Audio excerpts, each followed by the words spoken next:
The FBI says the bombs which exploded at the Boston Marathon, killing 3 people, were packed with nails and ball bearings and may have been contained in pressure cookers. An 8-year-old boy and 2 women died in 2 blasts near the finish line of the race.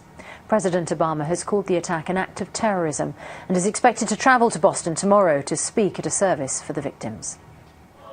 A vigil for the victims of the marathon bombing, to remember the 3 who died and the more than 170 who were wounded. And we are learning more about those who lost their lives.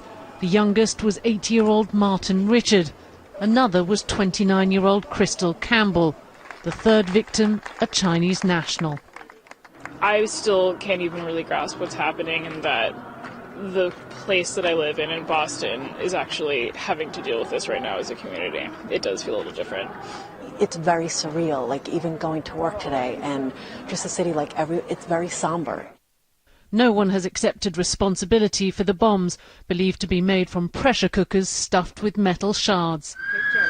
So what was going on? A photographer who thought he would be covering a happy sporting event instead captured images that still haunt him.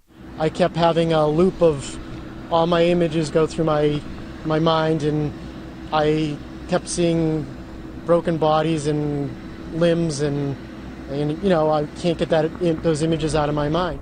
Bostonians coming to terms with the horror of what has happened must also contend with an increased police presence, including the National Guard, who have created a blockade around the area of the explosion, as officials continue to search for clues as to who may have been behind this attack.